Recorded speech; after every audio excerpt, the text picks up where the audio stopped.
Hello everyone and welcome back to competition community. आप लोग देख रहे हैं एसएससी सीजीएल एंड सीएचएसएल का यूट्यूब कोर्स, जिसमें कि आज हम यहां पर डिस्कस करने वाले हैं मिक्सर एलिगेशन पार्ट 2 मिश्रण एवं मिश्रणानुपात का ये भाग 2 वीडियो है, जिसमें कि हम पढ़ेंगे मिक्सचर्स। पिछले वीडियो में हमने एलिगेशन कवर किया था पार्ट 1 में। आज हम जो कवर करेंगे वो है मिक्सचर्स। ये वीडियो उन सभी बच्चों के लिए फायदेमंद है जो एसएससी सीएचएसएल सीजीएल के साथ साथ बैंकिंग, रेलवे या किसी भी एग्जाम का व्यापम हो, चाहे सीसेट का प्रिपरेशन कर रहे हैं, आप सबके लिए ये बहुत फायदेमंद है, क्योंकि इसमें जो भी हम क्वेश्चंस डील करेंगे इसी पैटर्न के क्वेश्चंस आपके एग्जाम में आते हैं। चलिए, अब हम यहां पर आपको बताना चाहता हूं कि अगर इस वीडियो का पीडीएफ आप चाहते हैं तो आपको कंपटीशन कम्युनिटी के वेबसाइट में जाना होगा। वहां पे आपको कहीं ना कहीं फ्री ऑफ कॉस्ट रजिस्टर करना होगा, जिससे आपको इसका पीडीएफ प्रोवाइड हो जाएगा। यही नहीं, बहुत सारे पीडीएफ आपको मिलते हैं, जैसे कि इस हफ्ते में जितने भी क्वेश्चंस आपको पढ़ाए जा रहे हैं, इसका प्रैक्टिस शीट भी आपको संडे को प्रोवाइड होता है। ये भी आपको कंपटीशन कम्युनिटी के वेबसाइट में मिल जाएगा। तो इतनी सारी चीजें फ्री ऑफ कॉस्ट मिल रही है, आपको जाना बस है कंपटीशन कम्युनिटी के वेबसाइट में। वहां पे आपको सारी पीडीएफ्स प्रोवाइड हो जाएंगी। आप टेलीग्राम चैनल में भी जुड़ सकते हैं, सारे नोटिफिकेशंस वहां पे आपको मिल जाते हैं। और साथ ही साथ हमारे चैनल को सब्सक्राइब करें और बेल आइकन दबाएं, ताकि सारे नोटिफिकेशंस आपको टाइमली मिलते रहें। अगर नोटिफिकेशंस नहीं भी मिल रहा है तो हर दिन आपको मंडे टू फ्राइडे 12 बजे 2 लेक्चर्स मिलते हैं, जिसमें कि आपके मैथ्स या रीजनिंग में से, इन दोनों टॉपिक्स में से एक लेक्चर आपको मिलता है हर दिन फ्रॉम मंडे टू फ्राइडे। और शाम को यानी 5 बजे वाले शिफ्ट में आपको मिलता है इंग्लिश एंड जीएस का सब्जेक्ट में से। कभी कभी उसमें साइंस और करंट अफेयर्स भी आते हैं। तो ये सारे टॉपिक्स जो है वो आपको इवनिंग 5 PM वाले स्लॉट में मिलते हैं। तो इतनी सारी चीजें फ्री ऑफ कॉस्ट मिल रही है, तो उसका फायदा उठाइए। आपका बेस्ट प्रिपरेशन हो रहा है फॉर सीजीएल प्लस सीएचएसएल। चलिए अब स्टार्ट करते हैं आज के इस लेक्चर को। जैसे कि मैंने आपको बताया, हम मिक्सर्स के ऊपर सवाल देखने वाले हैं। तो सबसे पहली बात आपको यह जानना जरूरी है, सवाल देखते साथ आपको समझ में आना चाहिए कि यह सवाल जो है ये मिक्सर का है कि एलिगेशन का है। मिक्सर का सवाल है, ये कैसे समझ में आएगा? अगर हमको ये जैसे कुछ इस तरीके से, मैंने आपको कल डायग्राम बना के बताया था, ये A1 है, ये A2 है, और इन दोनों का कंबाइंड एवरेज है A। यहां पर आप क्या लिखते हैं, तो A2 माइनस A लिखते हैं, और इस तरफ आप लिखते हैं A माइनस A1। ये सारी चीजें हमने कवर किया था। तो इसका जो रेशियो आता है वो क्वांटिटी 1 और क्वांटिटी 2 का आता है, जिसमें क्वांटिटी 1 का एवरेज A1 था, क्वांटिटी 2 का एवरेज A2 था। जब आपको ये बीच का एवरेज, ये जो बीच का एवरेज है, ये अगर आपको फाइंड करना है, इसका मूल आपको ज्ञात करने को कहा गया, यानी कि मिश्रण, दो अलग अलग मिश्रण जिसका अलग अलग एवरेज है, इसको मिलाने के बाद हमें फाइनल एवरेज निकालने को कहा गया। तो कहीं ना कहीं ये मिक्सर का सवाल है। लेकिन अगर आपको इसका एवरेज दिया हुआ है, आपको क्वांटिटी निकालने को कहा गया, या फिर ऐसा भी सवाल बन सकता है कि इन दोनों में से कोई एक एवरेज छुपा दिया जाए, क्वांटिटी दिया है लेकिन ये बीच का एवरेज दिया हुआ है, वो एलिगेशन का क्वेश्चन होता है। तो पहचानना जरूरी है, एलिगेशन का सवाल है कि मिक्सचर का सवाल है। मिक्सचर का सवाल मतलब आपको ये वाला एवरेज फाइंड करना होगा। अगर ये फाइंड करना है तो कहीं ना कहीं मिक्सचर का क्वेश्चन है। तो जैसे कि आपको ये फाइंड करना है, तो मैंने आपको बता के रखा हुआ है फॉर्मूला, ठीक है, जो कि वेटेड एवरेज का फॉर्मूला होता है।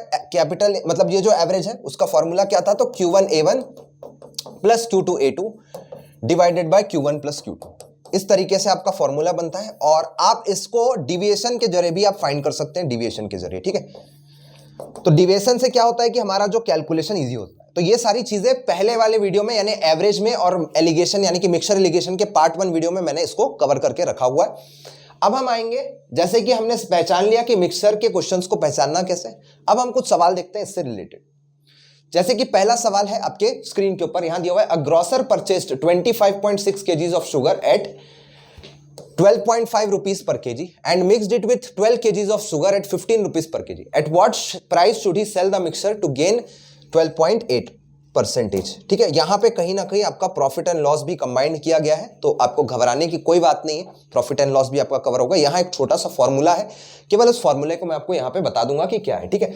एक दुकानदार जो है वो 12.5 रुपए प्रति किलोग्राम वाले 25.6 किलो चीनी खरीदता है, और इससे 15 रुपए प्रति किलोग्राम वाली चीनी के 12 किलोग्राम के साथ मिलाता है। तो 12.8% हासिल करने के लिए, यानी इतना आपको लाभ हासिल करने के लिए उसे किस दर पर मिश्रण बेचनी चाहिए, यह हमें निकालना है। तो देखिए यहां सवाल क्या दिया हुआ है कि सबसे पहले हम यहां पर 25.6 kg का आपका पहला मिश्रण था, जिसमें आपने कितने पर खरीदा, तो इसको 12.5 रुपया पे खरीदा। और दूसरा जो लॉट था उसका हमने 12 kg खरीदा था, तो इसको 12 kg इस तरीके से लिख लेते हैं। इसको हमने कितने दर पे खरीदा था, तो 15 रुपए पर kg के हिसाब से हमने खरीदा था। अब इसमें देखिए ये क्वांटिटी और एवरेज दिया हुआ है।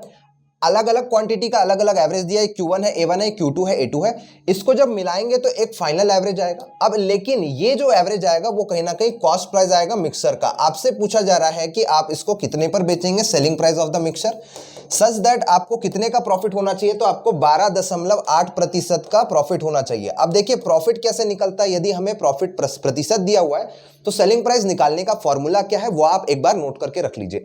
सेलिंग प्राइस बराबर होता है कॉस्ट प्राइस, यानी कि विक्रय मूल्य कहते हैं हम, विक्रय मूल्य होता है खरीदी का दाम यानी कि क्रय मूल्य, गुणे 100 plus percentage profit divided by 100। ठीक है, ये हो गया आपका विक्रय मूल्य। और वहीं अगर आपसे लॉस हो रहा है किसी केस में तो यहां प्लस की जगह माइनस हो जाता है। मतलब आप इस वैल्यू को वेटेड एवरेज से निकाल सकते हैं, जो कि कॉस्ट प्राइस आएगा, क्रय मूल्य आएगा मिश्रण का, उसको 12.8% से बढ़ाने के बाद जो आएगा विक्रय मूल्य आएगा। तो ये है हमारा पूरा कैलकुलेशन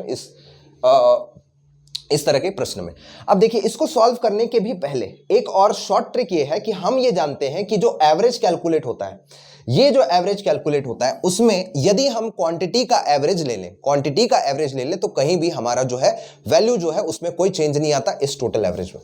तो मैं पहला स्टेप ये करूंगा कि हमारे कैलकुलेशन को थोड़ा सिंप्लीफाई करना है, क्योंकि 25.6 और 12.5 को मल्टीप्लाई करना है, 12 और 15 को मल्टीप्लाई करना है, तो कहीं ना कहीं अगर हम इस क्वांटिटीज का एवरेज ले लें तो हमारा कैलकुलेशन और इजी हो जाएगा। इसीलिए मैं यहां पर 256 और 120 का एवरेज लेने की कोशिश करता हूं। तो इन दोनों में यानी रेशियो लेने की कोशिश करते हैं। इसको मैं 120 बना सकता हूं, इसको 256। यदि मैं इसे 8 से काटूं, डायरेक्ट 8 से काटा जा सकता है, 8 से काटने पर यहां पर 32 आएगा, इसको यदि 8 से काटूं तो 15 आएगा। मतलब 32 का हम ले रहे हैं 12.5 और यहां पर 15 का हम ले रहे हैं इतना। तो यानी कि अगर मैं यहां से इसका एवरेज कैलकुलेट करने की कोशिश करूं तो आप 12.5 एवरेज ले सकते हैं, आप चाहे तो 15 भी एवरेज ले सकते हैं। तो अगर डिविएशन के जरिए देखें तो 12.5 मैंने मान लिया एवरेज है, एवरेज प्राइस। इसमें आप देखेंगे तो 2.5 ज्यादा है, 2.5 ज्यादा है। तो 2.5 कितने में ज्यादा है, तो 15 में ज्यादा है। तो यहां पर मुझे 15 से मल्टीप्लाई करना पड़ेगा और इस 12.5 का पहले वाले से तो कोई डिविएशन नहीं है, डिवाइडेड बाय 32 प्लस 15 करोगे तो कहीं ना कहीं 47 आएगा। ठीक है, अब देखिए यहां से कैलकुलेशन थोड़ा सा इजी हो गया। अब देखिए इसको भी और थोड़ा इजी करने के लिए इस 2.5 और इस 2.5 को दोनों को मैं कॉमन निकाल लेता हूं। यानी कि मैं क्या करूंगा, 2.5 को मैं कॉमन निकाल लेता हूं, यहां पर 5 बचेगा और यहां 15 बचेगा। 5 प्लस 15 डिवाइडेड बाय 47, इस तरीके से कुछ वैल्यूज आ रहे हैं। मतलब देखिए टोटल वैल्यू कितना हो गया, इस 2.5 को एज इट इज रखे रहते हैं अभी के लिए, और अंदर जो चल रहा है ये 47 का यदि मैं एलसीएम ले लूं तो 47 यहां पर जब आएगा तो 235 होगा। 235 में आपको क्या जोड़ना है, तो 15 जोड़ना है। 35 प्लस 15 यानी 250 आ गया। मतलब कहीं ना कहीं पर केजी जो मिक्सर को मिलाने के बाद जो दाम आया वो इतने का आया। लेकिन हमें ये नहीं निकालना था, हमें निकालना था इसको 12.8% से बढ़ाने पर जो वैल्यू आएगा वो हमें निकालना था। तो कहीं ना कहीं क्रय मूल्य आ गया है, ये क्रय मूल्य का आपको विक्रय मूल्य निकालना है, कितने पर बेचे जाना चाहिए ये निकालना है हमें। तो यहां से थोड़ा सा प्रॉफिट एंड लॉस का यूज होगा। तो मैं यहां से अब इन चीजों को हटा देता हूं। हम देखते हैं कि प्रॉफिट एंड लॉस के जरिए इसको कैसे कैलकुलेट किया जाता है। तो देखिए ये हमारा क्या है, ये कॉस्ट प्राइस है मिक्सर का, क्रय मूल्य है मिक्सर का यानी मिश्रण का। आपको क्या निकालना है, सेलिंग प्राइस निकालना है मिश्रण का। तो क्या करना है, बस इस वैल्यू को यानी देखिए इस 2.5 को मैं लिख सकता हूं 5/2, इसको मैं लिख लेता हूं 250/47 मल्टीप्लाइड बाय, जब मुझे 12.8% से किसी को बढ़ाना है तो मैं यहां लिखूंगा 112.8 डिवाइडेड बाय 100। ठीक, इस डेसिमल को हटाने के लिए एक 10 ऊपर और एक 10 नीचे मल्टीप्लाई कर देता हूं इस तरीके से। ठीक, अब देखिए 47 का कितना गुना हो रहा है ये हमें देखना है। अगर मैं इसे 2 से काट दूं तो 2 से यहां पर 5 आएगा, फिर 6 बार कटेगा और फिर यहां पर 4 बार कटेगा। ठीक है, 47 से यदि मैं इसे काटने के लिए जाऊं तो 47 से काटने पर एक बार जाएगा 47 से, इसके बाद जो वैल्यू बच रहा है वो कहीं ना कहीं 94 बच रहा है। मतलब ये पूरा का पूरा 12 से कट जाएगा। ठीक, अब देखिए कितनी आसान सी बात हो गई। अगर मैं इसे 25 से काटूं तो यहां पर 10 बचेगा और 25 से यहां पर 40 बचेगा और 4 से काटने पर यहां पर 10 बचेगा, ये 3 बन जाएगा। ठीक है, और कहीं ना कहीं ये 0 और ये 0 कट जाएंगे। मतलब अल्टीमेटली 3 × 5 यानी 15 रुपए बच रहा है। तो देखिए कैलकुलेशन भी जो है उसको सिंप्लीफाई और किया जा सकता है। तो 15 रुपए जो है इतने दाम पर हमें इस मिश्रण को बेचना होगा, ताकि हमारा जो है 12.8% का हमें जो प्रॉफिट चाहिए वो कहीं ना कहीं हम हासिल कर सके। तो कैलकुलेशन भी कैलकुलेटिव सवाल है, बिल्कुल कैलकुलेशन है इसमें, लेकिन इसको भी हम आसान करना सीख रहे हैं कि कैसे हम फटाफट कैलकुलेशन को ईजी कर सके। तो उसके लिए बहुत सारी चीजें मैंने आपको पिछले वीडियोस में बता के रखा, उसको मैं यहां पर यूज कर रहा हूं। चलिए आगे बढ़ते हैं, सेकेंड क्वेश्चन देखेंगे अब। तो नेक्स्ट क्वेश्चन देखते हैं। अगला सवाल आपके स्क्रीन के ऊपर है, दिया हुआ है Saumya bought 20 kgs of tea at 18 rupees per kg and 15 rupees of tea at 25 rupees per kg. What is the profit when she mixes these two varieties together and sold it at 30 rupees per kg? तो यहां पर आपको क्या निकालना है, आपको लाभ निकालना है। यानी कि देखिए कहीं ना कहीं प्रॉफिट एंड लॉस इसमें भी यूज हो रहा है, तो मैं आपको उसका बैकग्राउंड बता दूंगा कि कॉस्ट प्राइस और सेलिंग प्राइस दिया हुआ है, तो कैसे हम लाभ का प्रतिशत निकालते हैं वो मैं आपको यहां बता दूंगा। अभी के लिए आप बस समझिए कि यहाँ मिश्रण को मिलाने के बाद जो उसका दाम आया वो कैसे निकालना है, वो ज्यादा इंपॉर्टेंट है, क्योंकि यहां पर मिक्सर जो कहीं ना कहीं जो है मिक्सर का क्वेश्चन कॉस्ट प्राइस और सेलिंग प्राइस यानी कि प्रॉफिट एंड लॉस के साथ कंबाइंड ही आता है। ठीक है, देखिए इस सवाल में हिंदी में भी एक बार पढ़ लेते हैं। सौम्या ने क्या किया, 18 रुपए प्रति किलोग्राम के चाय को 20 किलो के चाय के साथ खरीदी और 25 रुपए प्रति किलोग्राम के चाय को 15 किलोग्राम के चाय के साथ मिलाया, तो 30 रुपए प्रति किलोग्राम में बेचा गया, तो उसका क्या लाभ हुआ ये हमें निकालना है। अब देखिए यहां से अब क्या करना था कि 20 किलोग्राम का जो चाय है इसने 18 रुपए प्रति किलोग्राम के हिसाब से खरीदा था, और 15 किलोग्राम का जो चाय है इसने 25 रुपए प्रति किलोग्राम के हिसाब से इसको खरीदा था। अब यहां पर जब इसको मिला दिया जाता है, इसको मिलाने के बाद एक एवरेज प्राइस आएगा, वो एवरेज प्राइस क्या होगा, तो कॉस्ट प्राइस होगा, क्योंकि हम यहाँ कॉस्ट प्राइस का एवरेज निकाल रहे हैं, तो वो तो क्रय मूल्य हो गया। और क्रय मूल्य अगर ये जो भी हमारा वैल्यू आ जाएगा वो क्रय मूल्य है। आपको विक्रय मूल्य दिया हुआ है कि इसको बेचा गया कितने पर, तो 30 रुपए पर बेचा गया। ठीक है, अब यहां पर आपको निकालना क्या है, लाभ का प्रतिशत निकालना है। तो प्रॉफिट लॉस में मैं आपको बताऊंगा ये सारी चीजें। लाभ का प्रतिशत जब भी निकालना होता है तो पहला स्टेप होता है कि आप सीपी एसपी का आप रेशियो निकाल लीजिए कि सीपी और एसपी का रेशियो क्या है, क्योंकि रेशियो से ही आपका सही जो है वैल्यू आ जाता है प्रॉफिट परसेंटेज का। तो मैं यहां पर कॉस्ट प्राइस और उसका 30 के साथ क्या अनुपात है ये निकाल लेंगे।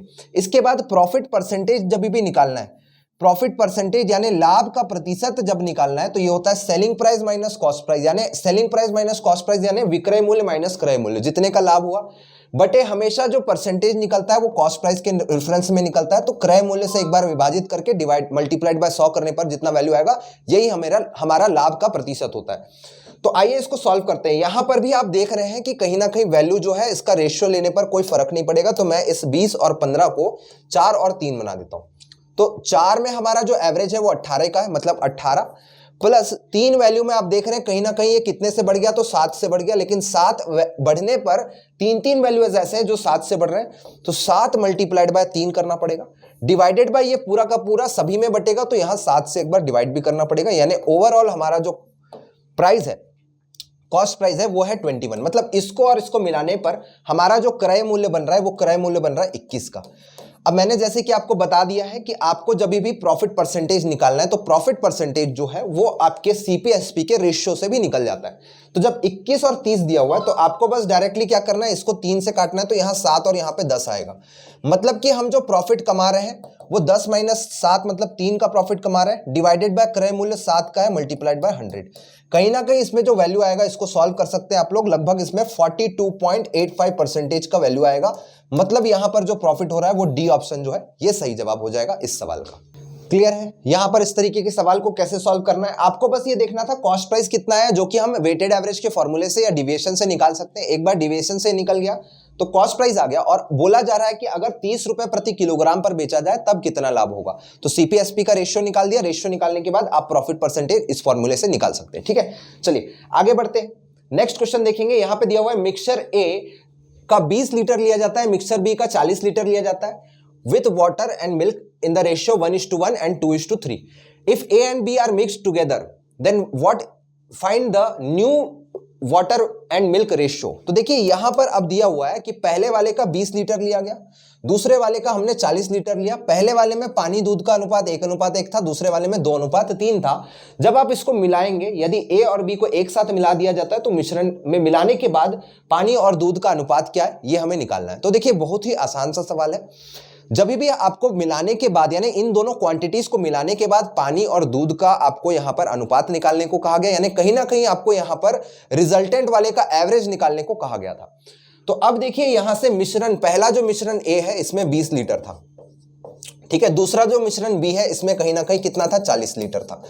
इसमें पानी और दूध का अनुपात पहले वाले की अगर बात करें तो 1:1 है, मतलब वाटर इज टू मिल्क जो निकला पहले वाले में से, तो यहां पर आधा होगा आधा होगा, मतलब देखिए 1:1 निकालने का मतलब क्या हुआ, आधा इंटू 20, तो आधा इंटू 20 यानी पानी भी 10 लीटर का है और दूसरे वाले में भी आधा इंटू 20 मतलब दूध भी इसमें 10 लीटर का है। दूसरे वाले की यदि मैं बात करूं तो दूसरे वाले में जो अनुपात दिया हुआ है पानी और दूध का, इसमें वाटर इज टू मिल्क का जो रेशियो दिया हुआ है सेकेंड वाले में 2:3 का दिया हुआ है। 2:3 का मतलब वाटर और मिल्क का रेशियो इसमें कितना हो जाएगा, आप लोग जानते हैं ये सारी चीजें हमने भरपूर मात्रा में रेशियो में किया, मतलब वाटर यहां पे होगा 2/5 किसका, तो 40 का, तो 2/5 यानी 4 से काटोगे तो ये 8 बन गया, मतलब 16 लीटर इसमें पानी है। और दूध की बात करें तो बाकी बचा हुआ है यानी कि 24 लीटर इसमें दूध होगा। अब आपसे ये पूछा जा रहा था कि जब इन दोनों को मिला दिया जाता है, इन दोनों को जब मिला देंगे तो वाटर इज टू मिल्क का रेशियो क्या होगा, इन दोनों को जोड़ेंगे तो 26 आएगा, इन दोनों को जोड़ेंगे तो कहीं ना कहीं यहां पर 34 आ रहा है। तो वाटर इज टू मिल्क का जो रेशियो आ रहा है इन दोनों को मिलाने के बाद वो कहीं ना कहीं आ रहा है, इसको काट लेंगे तो 2 से काटेंगे, यहां पर आएगा 13:17, 13:17। तो देखिए जितना हमने ये देख लिया कि पहले वाले में मिल्क कितना है और वाटर कितना है, वाटर और मिल्क 10-10 लीटर होगा क्योंकि अगर 1:1 रेशियो में है 20, तो यहां पे कहीं ना कहीं बराबर बराबर मात्रा पे दोनों वाटर और मिल्क रहेंगे। दूसरे वाले में यदि मैं देखूं कि 40 है और ये 2:3 है तो यहां पर 16 और 24 आ जाएगा। जैसे ही हम इस दोनों वाटर को जोड़ते हैं तो 26 आ जाएगा, इन दोनों को जोड़ेंगे तो 34 आ जाएगा। तो रेशियो यही निकालना था कि रिजल्टेंट यानी परिणाम स्वरूप जो रिजल्टेंट निकला उसमें वाटर और मिल्क कितना है, तो 13:17 जो कि है बी ऑप्शन। क्लियर है। चलिए ये तो हो गए कुछ सवाल मिश्रण से रिलेटेड, इस तरीके के सवाल को कैसे हमें सॉल्व करना है। अब देखिए अगला सवाल आपके स्क्रीन के ऊपर आ चुका है। There are 2 mixtures of honey and water, the percentage of honey in them is 25% and 75%। If 2 gallons of the first is mixed with 3 gallons of the second, what will be the ratio of honey and water in the new mixture? तो देखिए यहां दिया हुआ है शहद और पानी के 2 मिश्रण हम लेते हैं। पहले वाले में प्रतिशत जो है शहद का प्रतिशत पहले वाले में और दूसरे वाले में जो क्रमशः दिया हुआ है 25% और 75% दिया हुआ है मिश्रण में।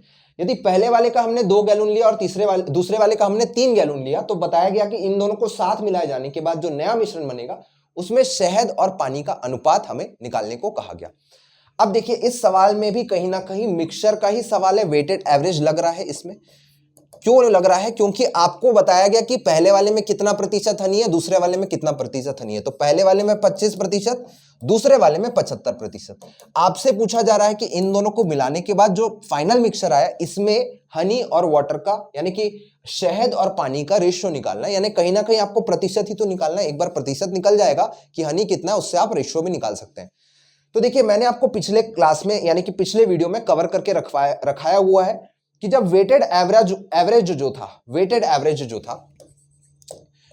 एवरेज कहां कहां लगता है ये हमने डिस्कशन करके रखा हुआ है पिछले वाले लेक्चर में। मैंने आपको बताया था अलग अलग क्वांटिटी पे अलग अलग प्रतिशत लग रहा है तो वहां पे वेटेड एवरेज लगता है।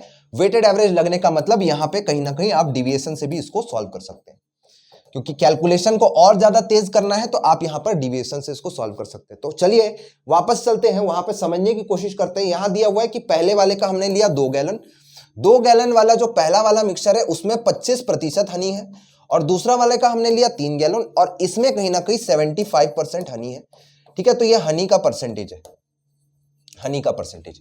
अब हमसे ये बोला जा रहा था कि आपको ये बताना है भाई कि ओवरऑल जब इन दोनों को मिला दिया जाता है तब परसेंटेज हनी कितना है। हनी का परसेंटेज देखा जाए तो यहां पर अगर देखोगे तो यहां पर 25%, अगर मैं मान लेता हूं थोड़ी देर के लिए कि 25% एवरेज आ गया, डायरेक्ट एवरेज कैलकुलेट करेंगे तो 25% मैंने एवरेज मान लिया। लेकिन आप लोग देख रहे हैं कि यहां पर जो एवरेज है ये इससे 50 ज्यादा है, मतलब कहीं ना कहीं इस वाले में आपको प्लस 50% करना पड़ेगा। लेकिन ऐसा एक नहीं, ऐसा 3 गैलन में हो रहा है तो 3 बार 50 ज्यादा होगा, यानी मल्टीप्लाइड बाय 3 करना पड़ेगा। लेकिन ये जो एक्स्ट्रा हुआ हमारे एज्यूम्ड एवरेज से वो कितने में बटेगा, तो वो पूरे के पूरे 2 + 6 गैलन में यानी 5 में बटेगा। तो इसमें मुझे डेविएशन के बाद 5 से डिवाइड भी करना पड़ता है। 5 से डिवाइड करने के बाद आप देख पाएंगे यहां पर ये 10 बन जाएगा, मतलब कि 25 + ये 30 हो गया, मतलब 55% आपका हनी है। यानी मिक्सर को मिलाने के बाद, दोनों को मिलाने के बाद जो रिजल्टेंट मिक्सर बनेगा उसमें 55% जो है वो हनी है। अब सवाल जो है वो सॉल्व हो चुका है। कैसे सॉल्व हो गया ये अभी इसके ऊपर मैं डिस्कशन कर लेता हूं। देखिए, कोई भी चीज अपने आप में 100% होता है, तो अगर हनी और वाटर की बात हो रही है, किसकी बात हो रही है? हनी और वाटर की। हनी और वाटर की बात हो रही है, तो अगर हनी 55% है तो वाटर कितना होगा? बचा शेष वो है 45%। करेक्ट। तो अगर इन दोनों का रेशियो की बात करें तो कहीं ना कहीं परसेंटेज से परसेंटेज कर जाएगा। 5 से काटोगे तो 11:9 होगा। 11:9, यानी कि जो सही उत्तर है वो कहीं ना कहीं बी ऑप्शन है, ये आपके सही उत्तर हो जाएगा। क्लियर है? कैसे हमें यहां पर हनी टू वाटर का रेशियो निकालना है मिक्सचर में? क्योंकि हमने ये रिजल्टेंट पहले तो एवरेज कैलकुलेट कर लिया कि परसेंटेज में हनी कितना है, तो अगर 55% हनी है तो बचा हुआ 45% वाटर होगा। कहीं ना कहीं ये भी मिक्सचर का ही क्वेश्चन है। चलिए आगे बढ़ते हैं। तो आशा करता हूं आपको ये समझ में आने लगा होगा कि मिक्सचर के क्वेश्चन की पहचान क्या है। अगर आपका रिजल्टेंट एवरेज निकालने का क्वेश्चन है तो कहीं ना कहीं मिक्सचर का क्वेश्चन है, लेकिन अगर रिजल्टेंट एवरेज दिया हुआ है और ऊपर के जो दो वैल्यूज मिलाए जा रहे हैं उसका भी एवरेज दिया है तो ये एलिगेशन का क्वेश्चन होता है। ठीक है, चलिए अगला सवाल देखते हैं। यहां दिया हुआ 2 containers of equal capacity are full of mixtures of oil and water. In first, the quantity of oil to water is 4:7, and in second, the quantity is 7:11. Now both the mixtures are mixed in a bigger container. What is the resulting ratio of oil to water? देखिए, समान क्षमताओं के दो container में तेल और पानी का मिश्रण जो है वो भरे हुए हैं। पहले में तेल और पानी का अनुपात 4:7 है और दूसरे में 7:11 है। अब दोनों मिश्रणों को एक बड़े कंटेनर में एक साथ मिलाया गया, तो तेल और पानी का परिणामी अनुपात क्या है ये आपको निकालने बोला जा रहा है। तो देखिए, अब यहां पर फिर से आपको बता दिया दोनों का क्षमता सेम है, मतलब पहले का 1 लीटर लिया तो दूसरे का भी 1 लीटर लिया। इस तरीके से जब क्षमता बराबर दिया हुआ है, तो अभी अभी हमने देखा था एक सवाल जिसमें पहले का 20 लीटर लिया जा रहा था 1:1 रेशियो में, दूसरे का 40 लीटर दिया जा रहा था 2:3 के रेशियो में। तो आपसे पूछा जा रहा था मिलाने के बाद कितना रहेगा। तो लगभग वैसा ही सवाल है ये, क्योंकि यहां पर आपको दिया हुआ है कि ऑयल और वाटर जो मिल रहा है, ऑयल अनुपात वाटर जो मिल रहा है, पहले वाले में हमने मिलाया 4:7 रेशियो में, और दूसरे वाले में, सेकेंड वाले में जो हमने मिलाया, सेकेंड वाले में ऑयल इज टू वाटर का जो रेशियो है, ये सेकेंड वाले का दिया हुआ है आपको 7:11 का। अब शर्त यह है कि दोनों का कैपेसिटी सेम है, यानी जितना इसमें लिया उतना ही इसमें लिया। तो मैं मान लेता हूं इसमें भी 1 लीटर लिया, इसमें भी 1 लीटर लिया, तो कहीं ना कहीं जब दोनों को मिला दिया जाएगा तो कितना ऑयल और कितना वाटर रहेगा, यही हमें निकालना है। तो इस सवाल को करने के दो तरीके होते हैं, एक तो आप फ्रैक्शनल अप्रोच से कर सकते हो, दूसरा होता है रेशियो के बैलेंसिंग से। तो मैं दोनों तरीके बताऊंगा, आपको जो तरीका पसंद है आप उसको यूज करके आप सवाल को सॉल्व कर सकते हैं। पहले मैं आपको बताऊंगा फ्रैक्शनल अप्रोच। फ्रैक्शनल अप्रोच में क्या है कि 1 लीटर इसमें लिया तो 1 लीटर इसका भी आपको लेना होगा। तो 1 लीटर में आप बताइए ऑयल कितना होगा। यहां पे ऑयल यहां पे हो जाएगा 4/11, क्योंकि 4 आउट ऑफ 4 + 7 होगा, यानी 4/11 ऑयल होगा।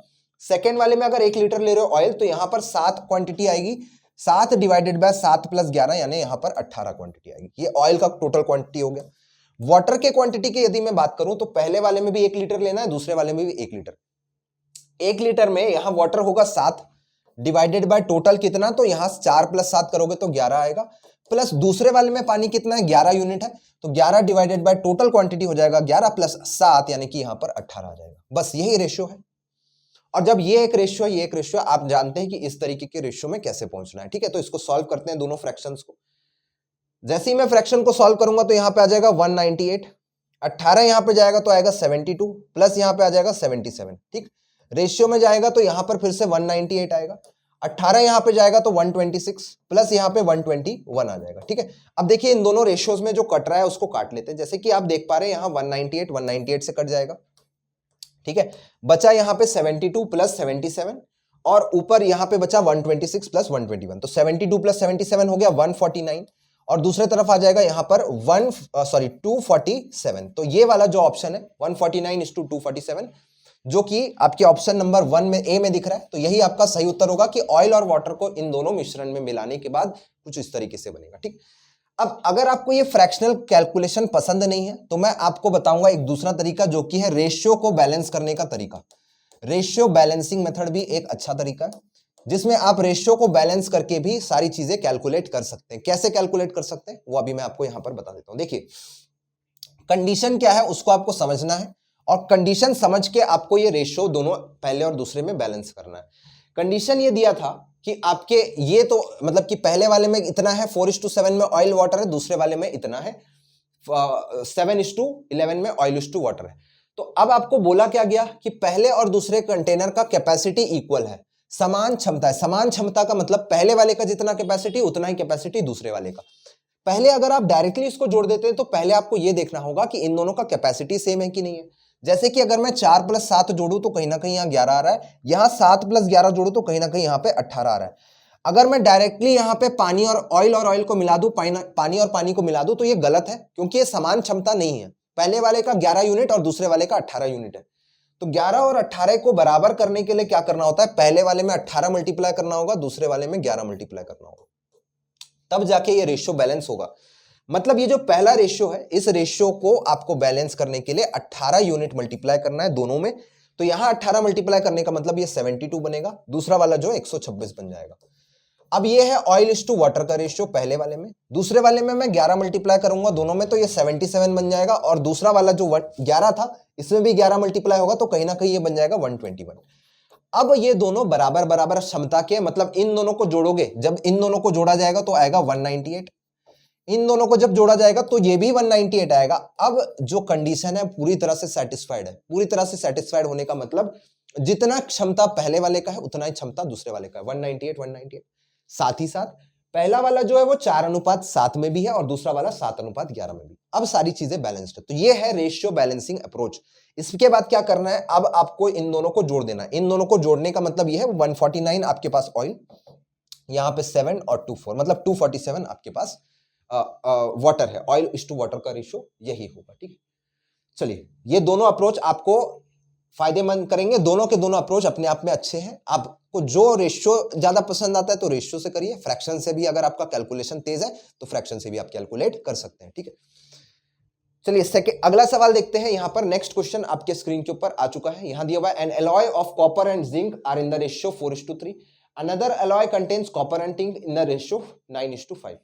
If equal weights of both the two are melted together to form a new alloy, then what is the weight of tin per kg in the alloy, in the new alloy आपको निकालना है। मतलब देखिए यहां दिया हुआ एक मिश्रण धातु में 4:3 के अनुपात में तांबा और जस्ता है। मतलब पहले वाले में आपके पास कॉपर और जिंक है, कॉपर और जिंक है जो कि रेशियो में है 4:3 के रेशियो में।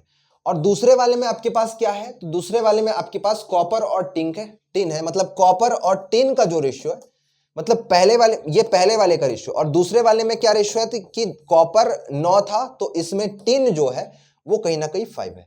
तो अब दो अलग अलग आपके पास मिश्र धातु बन गए।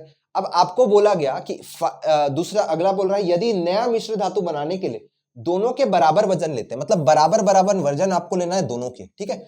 तो आपको क्या करना है, यहां पर इक्वल वेट्स ऑफ बोथ चाहिए, इक्वल वेट्स ऑफ बोथ।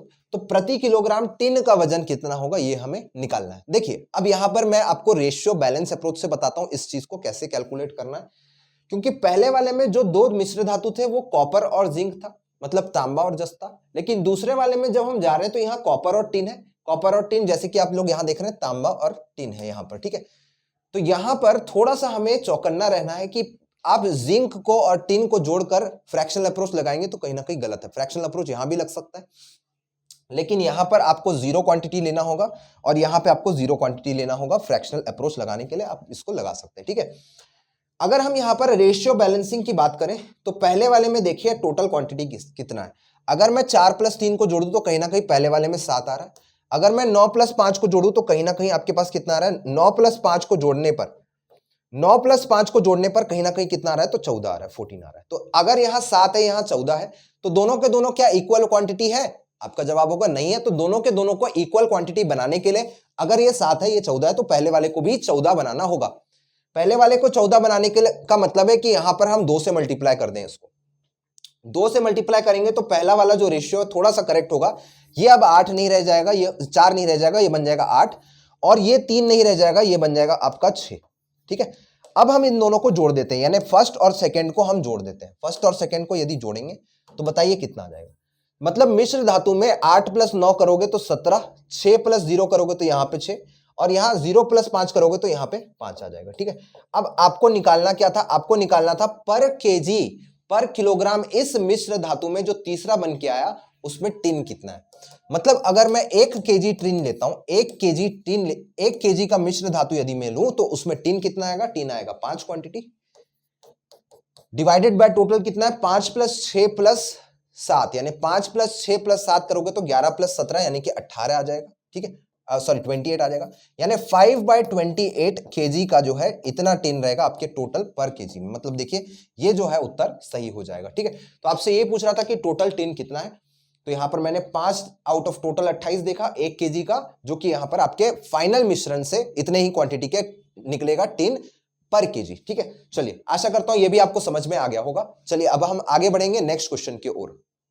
अगला सवाल आपके स्क्रीन के ऊपर आ चुका है। यहां पे देखिए अब यहां पर तीन अलग अलग यहां पर कंटेनर्स है जिसमें कि आप इक्वल क्वांटिटीज के यहां पर मिश्रण है जिसको हम मिला रहे हैं। तो इसमें भी आपका सेम अप्रोच लगेगा, बस आपको देखना यहाँ पे है कि क्या क्या हम यहां पर मिला रहे हैं, किस अनुपात में मिला रहे हैं। सेम अप्रोच से आप उसको सॉल्व कर सकते हैं। 3 equal jars are filled with a mixture of spirit and water.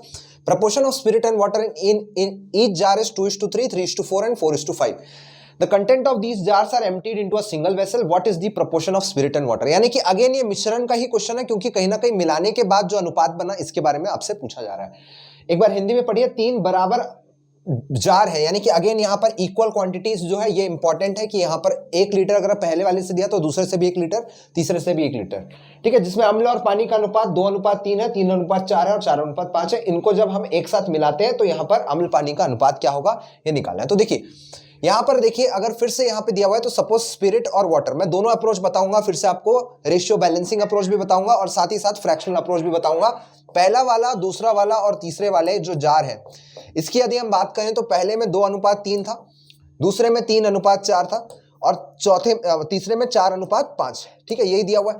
अब सबसे पहली बात, अगर इक्वल है मतलब इसका पहले वाले का यदि हम 1 लीटर ले रहे हैं तो दूसरे वाले में भी 1 लीटर रहेगा और तीसरे वाले में भी 1 लीटर लेगा। ठीक है, अब जब इसको मिलाने की बारी आ रही है तो हमको बस डायरेक्टली देखना है कि टोटल स्पिरिट कितना हुआ और टोटल वाटर कितना हुआ। ठीक, तो स्पिरिट को अगर हम 1 लीटर ले रहे हैं तो पहले वाले में कितना आएगा, 1 लीटर का 2/5 आएगा, क्योंकि ये 2:3 में है। प्लस दूसरे वाले में अगर 3:4 में तो 1 लीटर में 3:4 में कितना आएगा, 3 डिवाइडेड बाय टोटल है 3 + 4 यानी 7 आएगा। प्लस तीसरे वाले में 4 डिवाइडेड बाय 4 + 5 यानी कि यहां पर 9 आएगा। ठीक है, तो इतना स्पिरिट हो गया।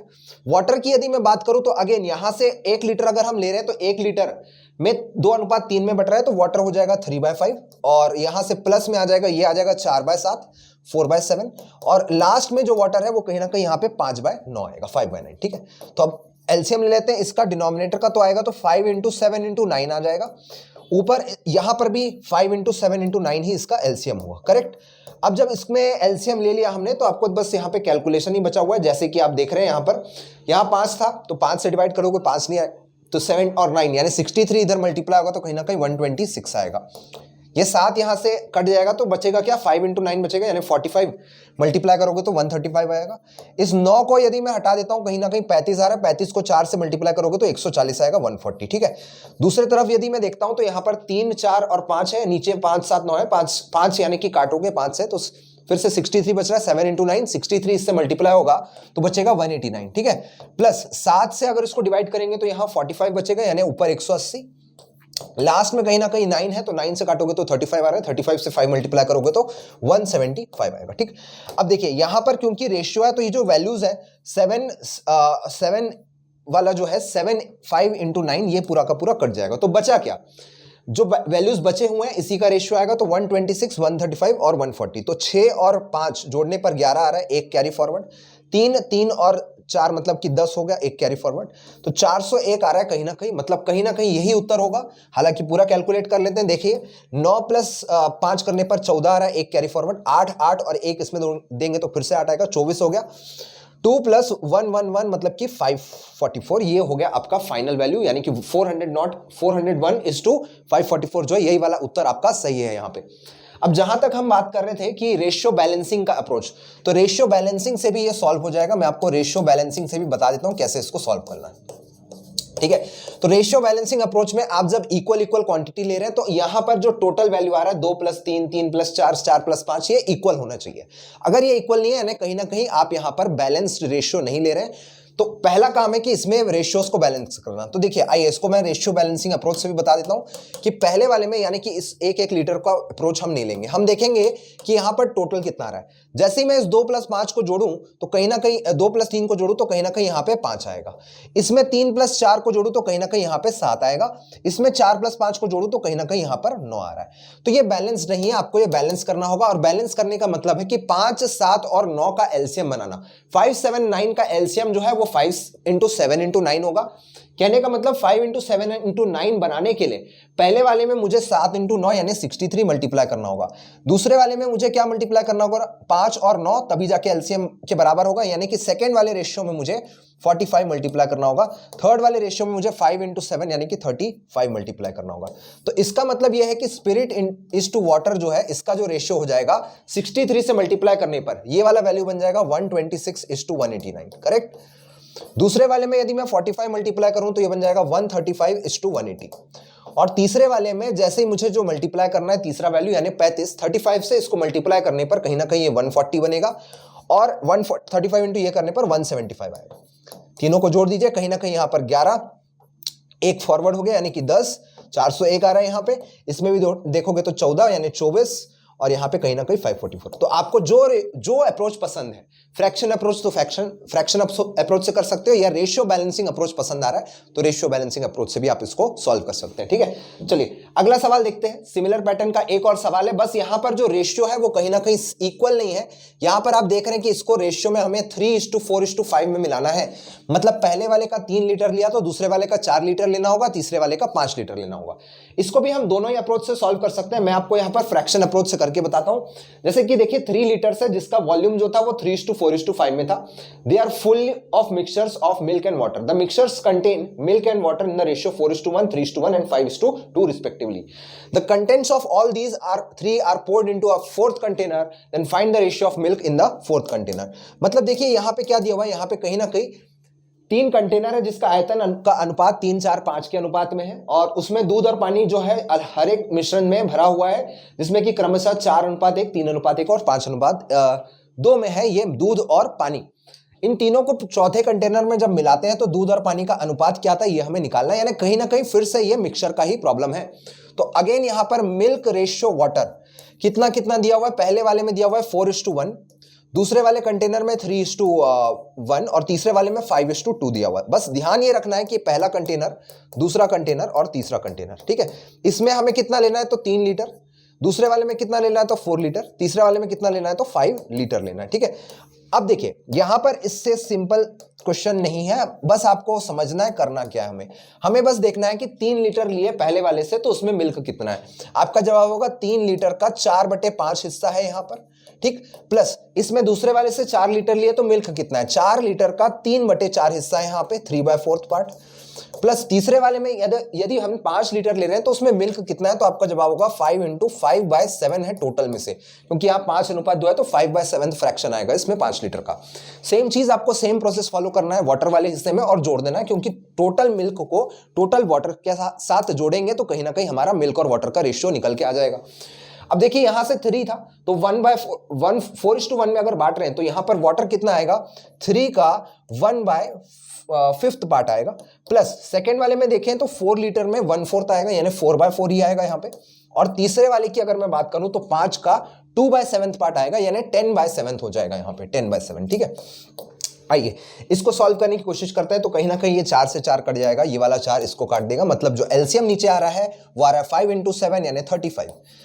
अगर ये 35 है तो 5 से काटने पर 7 आएगा, तो 7 मल्टीप्लाई करोगे यहां पर तो ऑलरेडी 12 है, 12 मल्टीप्लाइड बाय 7 यानी 84, प्लस यहां पे 35 × 3 यानी कि 105 आ रहा है सेकेंड वाले में, और यहां पर 25 इंटू यहां से एक 5 और जाएगा यानी 125 आ जाएगा, ठीक है। रेशियो में राइट हैंड साइड में देखा जाए तो फिर से एलसीएम आपका 35 बनेगा, तो ऊपर 7 यानी कि 15, यहां बीच वाले में 35 और लास्ट वाले में आपका 50 आएगा। तो कहीं ना कहीं ये दोनों रेशियोस बन रहे हैं। अगेन ये अगर रेशियो है तो दोनों तरफ जो है आपका 35 कट जाएगा, तो मैं इस 35 को हटा देता हूं, ठीक है। अब देखिए वैल्यू कितना आ रहा है, इसको कैलकुलेट कर सकते हैं आप। दोनों को जोड़ने पर कहीं ना कहीं जो वैल्यू आ रहा है ये 5 और 5 और 4 यानी कि कितना 9, ठीक। और सॉरी 5 5 और 4 यानी 14 आ रहा है, 14 सॉरी 14 आ रहा है, एक कैरी फॉरवर्ड हो गया, मतलब यहां पर 11 आ रहा है, तो 11 के बाद यहां पर एक एक एक यानी कि 314 आएगा। यहां से अगर देखा जाए तो यहां पे 15 और 35 जोड़ने पर 80 प्लस कहीं ना कहीं यहां पर जो वैल्यू आ रहा है, ओके ये एक्चुअली 15 नहीं है, 15 से थोड़ा सा गलत है, यहां पे ये जो वैल्यू है कहीं ना कहीं 21 आएगा ना, ये 3 मल्टीप्लाइड बाय इतना करने पर 21 आएगा, ये 21 आएगा, इसको करेक्ट कर लेना। मतलब इसको जोड़ने पर कहीं ना कहीं जो वैल्यू आ रहा है 1 + 5 हो गया 6, फिर 106 आ रहा है, 106, ठीक है। इसको यदि मैं कैलकुलेट करूं फाइनली तो ये जो है कट जाएंगे, इसका जो रेशियो बनेगा यहाँ पे 157:53 आएगा। क्लियर है, मतलब सी जो है सवाल का सही उत्तर हो जाएगा। तो ये है आपका सही उत्तर यहां पे इसका। अब जहां तक रेशियो बैलेंसिंग अप्रोच की बात है, ठीक, ये तो एक अप्रोच हो गया। रेशियो बैलेंसिंग अप्रोच में क्या करना है मैं आपको यहां पे बता देता हूं फटाफट इसका भी, कि रेशियो बैलेंसिंग से इसको कैसे सॉल्व होगा। आप लोग खुद से इसको सॉल्व कर सकते हैं। देखिए पहला स्टेप वही रहेगा जो हम अभी तक सीखते आ रहे हैं, यानी 1 + 4 करने पर 5 आया, 3 + 1 करने पर कहीं ना कहीं 4 आया, 5 + 2 करने पर कहीं ना कहीं 7 आया। तो मेरा पहला स्टेप हमेशा सेम रहेगा कि हमें पहले क्या करना है, बराबर बराबर क्वांटिटी रहना है, मतलब तीनों में इक्वल क्वांटिटी। तो 5 4 और 7 ले रहे हैं, मतलब कहीं ना कहीं रेशियो इम्बैलेंस्ड है। आपको पहला स्टेप है कि आप इसको बैलेंस करें, मतलब 4 × 5 यानी कितना, तो 28 मल्टीप्लाई करना होगा पहले वाले में। इसका मैं कलर चेंज कर देता हूं, आपको फिर ज्यादा अच्छे से समझ आएगा। यानी कि इसमें हमें 28 मल्टीप्लाई करना है, ये 28 नंबर इस रेशियो में मल्टीप्लाई होगा। अगर यहां पे 4 पहले से है तो 5 × 7 यानी 35 दूसरे वाले में मल्टीप्लाई करना है, और कहीं ना कहीं 20 तीसरे वाले में मल्टीप्लाई करना है। जैसे ये वैल्यूज मल्टीप्लाई होते हैं तो इसका मतलब ये है कि आपने इक्वल क्वांटिटी लिया, मतलब इससे भी 1 लीटर, इससे भी 1 लीटर, इससे भी 1 लीटर। लेकिन क्या ये सवाल इक्वल लीटर वाला है? आपका जवाब होगा नहीं। हम इसमें 3:4:5 के रेशियो में ले रहे हैं, 3:4:5 के अनुपात में ले रहे हैं, तो इसका भी हमें ख्याल रखना होगा। तो इसलिए मुझे एक बार और 3 मल्टीप्लाई करना होगा, यानी 3 लीटर ले लिया यहां से, यहां पे 4 मल्टीप्लाई करना होगा, यहां पे 5। मतलब अल्टीमेटली पहले वाले में 84 मल्टीप्लाई होगा, दूसरे वाले में 140 मल्टीप्लाई होगा, तीसरे वाले में 100 मल्टीप्लाई होगा। उसके बाद आप वर्टिकली इसको जोड़कर रेशियो बैलेंसिंग अप्रोच से इसको निकाल सकते हैं। क्लियर? चलिए एक और सवाल मैं कराऊंगा इस पैटर्न का, आगे बढ़ते हैं। नेक्स्ट क्वेश्चन है, यहां पर दिया हुआ है कि कॉपर और जिंक जो है वो दो एलॉयज हैं, जिसमें ए और बी में, ए में आपके पास कॉपर और जिंक जो है वो किसी रेशियो में है, तो 3:4 रेशियो में। बी की अगर मैं बात करूं तो बी एलॉय में जो कॉपर और जिंक का रेशियो है वो 5:9 का है। आपको बोला गया कि ए और बी को हमें 2:3 रेशियो में बनाना है, जिसमें सी बनेगा, तो इसमें कॉपर और जिंक का रेशियो क्या है सी में, ये आपको बताना है। बहुत सिंपल सा सवाल है, इस तरीके का सवाल हमने देख लिया। ए और बी में जो है 2:3 रेशियो में मिलाना है हमें, जिसमें कॉपर और जिंक यानी कि तांबा और जस्ता का अनुपात 3:4 और 5:9 है।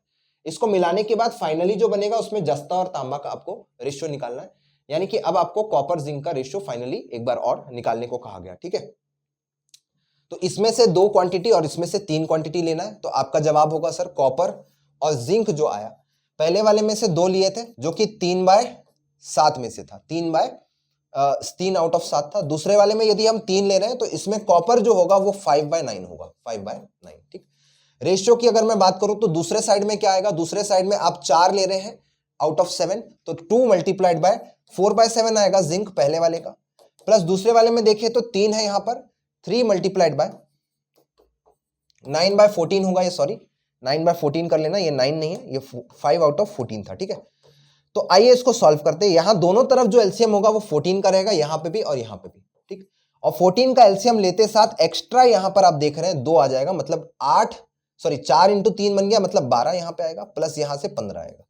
रेशियो की अगर बात करूं तो यहां पर 2 एक्स्ट्रा आएगा, मतलब 16 + 27 आएगा। ठीक है ना, अब इसको यदि मैं सॉल्व करूं तो 14 जो है पूरी तरह से कट जाएगा, तो नीचे जो वैल्यूज आने वाले हैं वो कहीं ना कहीं है, टोटल यहां पर 27 है, और अनुपात की इसकी बात करें तो कहीं ना कहीं यहां पर 43 है। ठीक है, तो ये जो डी ऑप्शन है ये इस सवाल का सही उत्तर होगा। ठीक है, आशा करता हूं ये सवाल भी आपको समझ में आएगा, सिमिलर पैटर्न का है, जिसको मैंने एक बार और यहां लिया है ताकि और अच्छे से क्लियर हो जाए आपका कि कैसे हमें इसको सॉल्व करना है।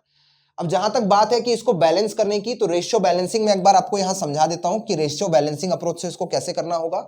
तो पिछले वाले में भी था रेशियो बैलेंसिंग, जिसमें हम अलग अलग चीजों को मिला रहे थे। तो पहले आप देखोगे कि इसमें 7 क्वांटिटी है, इसमें कितना है तो 14 क्वांटिटी। तो पहले इसको बैलेंस करने के लिए फर्स्ट वाले में मुझे 2 मल्टीप्लाई करना होगा। जैसे ही 2 मल्टीप्लाई होगा तो इसमें से भी 14 ले रहे हैं, इसमें से भी 14, यानी 1:1 रेशियो में लेकिन एक्चुअली ए और बी को 2:3 के रेशियो में मिलाना था, तो एक और नंबर दोनों में मल्टीप्लाई करना है, दूसरे वाले में 2, पहले वाले में 2 और तीसरे वाले में 3।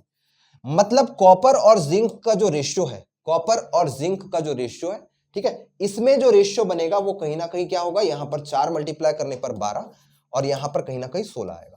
इस वाले में अगर मैं 3 मल्टीप्लाई कर रहा हूं तो यहां पर 15 और दूसरे वाले का यहां पर 27 आएगा। दोनों को जोड़ोगे तो कहीं ना कहीं ये 27 बन रहा है और ये जो बन रहा है आपका 43 बन रहा है।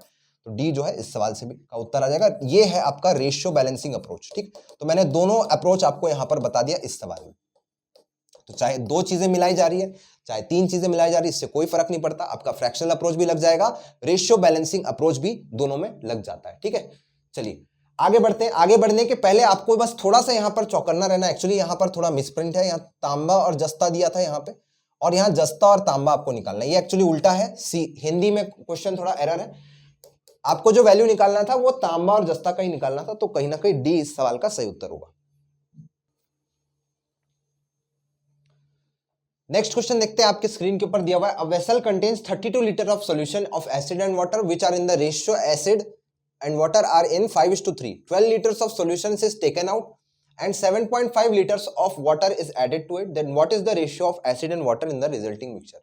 देखिए दिया हुआ है, बर्तन में एसिड और पानी जो है वो 32 लीटर के घोल में, जिसमें एसिड और पानी का अनुपात जो था वो 5:3 था।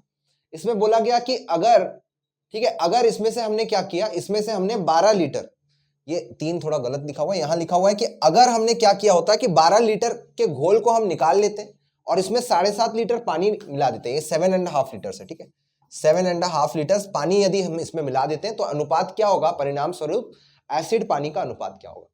देखिए इस चीज को आपको समझना होगा कि 32 लीटर था हमारे पास पहले, इसमें जो एसिड और पानी है वो किस रेशियो में, वो रेशियो है उसका 5:3 में आपका एसिड और पानी है।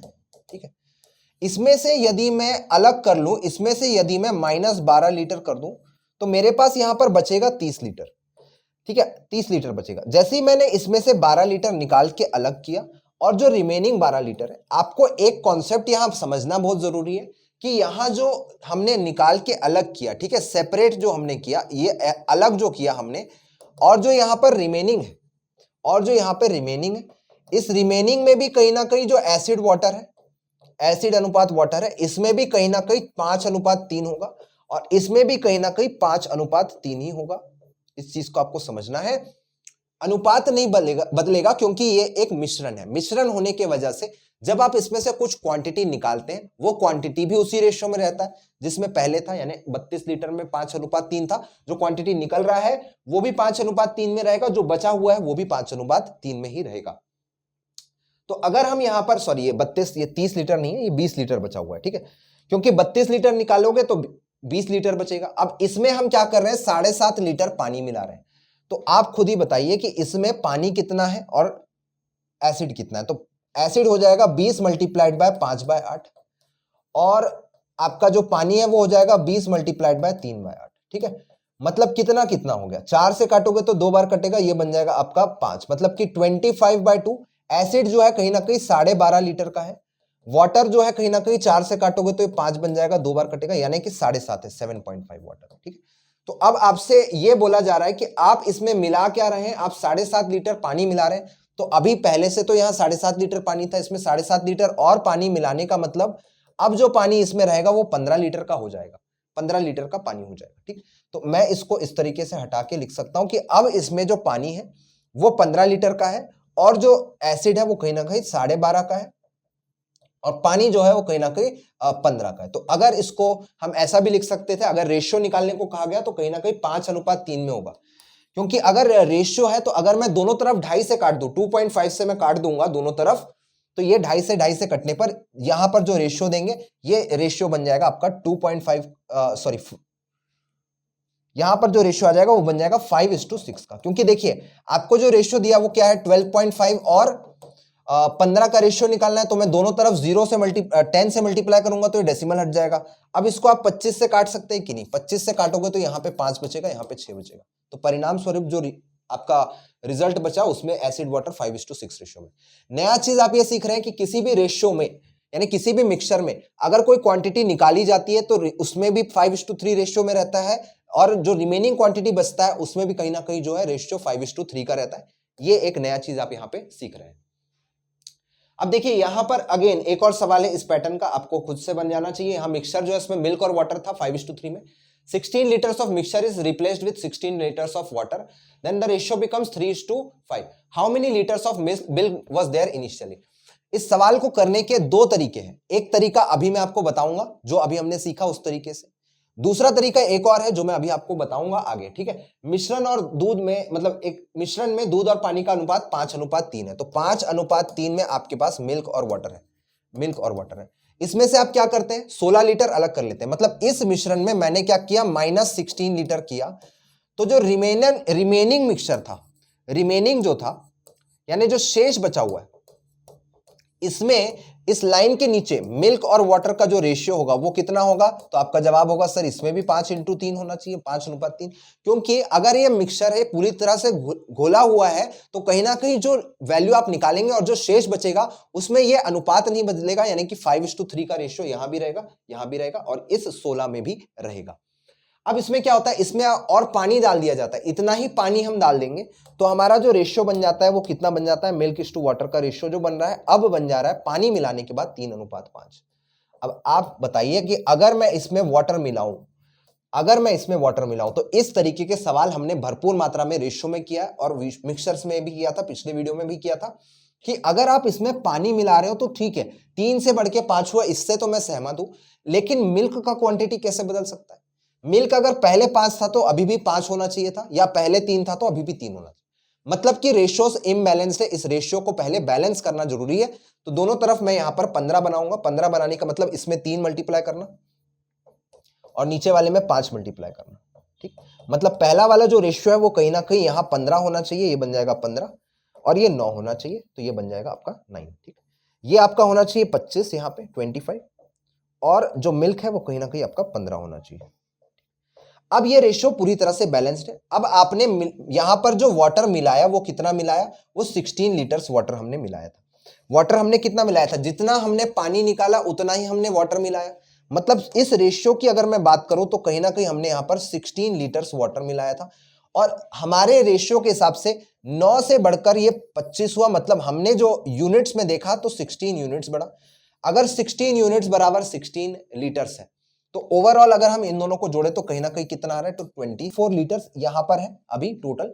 आपसे निकाला जा रहा था how many litres of milk was there initially, तो पहले शुरुआती तौर पे कितना हमारे पास दूध था ये निकालने को कहा जा रहा है। अब देखिए आप थोड़ा गौर से समझिएगा, इस लाइन के नीचे हमारे पास 15 + 9 यूनिट यानी 24 यूनिट था, और क्योंकि 16 यूनिट बराबर 16 लीटर है तो 24 यूनिट बराबर 24 लीटर। मतलब मिश्रण यहां पे 24 लीटर था। कब, जब हमने इस 16 लीटर्स को अलग करके बाहर कर दिया था तब हमारे पास 24 लीटर बचा हुआ था। तो शुरुआती दौर पे टोटल जो मिक्सर हमारे पास था मिल्क प्लस वाटर जो टोटल था वो 24 लीटर प्लस ये 16 लीटर, यानी कि यहां पर हमारे पास 40 लीटर होना चाहिए टोटल मिश्रण। बात समझ में आई। 16 लीटर निकाल के अलग किए तो इस लाइन के नीचे जो चल रही कहानी पूरी चल रही जिसमें 24 लीटर आया, तो अगर 24 लीटर पहले 16 लीटर निकालने के बाद आया, यानी शुरुआती तौर पे टोटल मिक्सर हमारे पास जो था वो 40 लीटर था। आपसे पूछा रहा है कि शुरुआती तौर पे बताइए मिल्क कितना था।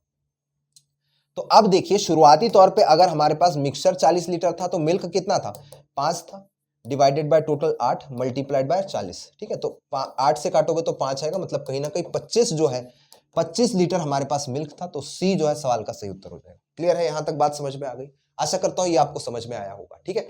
चलिए अब हम यहां से बढ़ेंगे एक बहुत इंपॉर्टेंट पार्ट में जो कि है आपका रिप्लेसमेंट।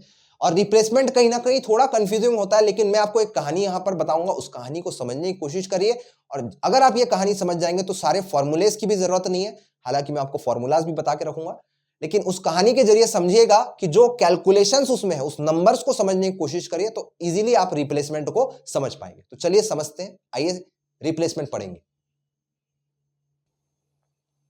तो आइए अब हम समझते हैं कि रिप्लेसमेंट का मतलब क्या है। आपके स्क्रीन में यहां पर जो लाइन रखा हुआ है उसको पढ़ने की कोशिश किया दिया हुआ है, if a quantity of liquid 1 is replaced with R quantity of liquid 2 n number of times successively.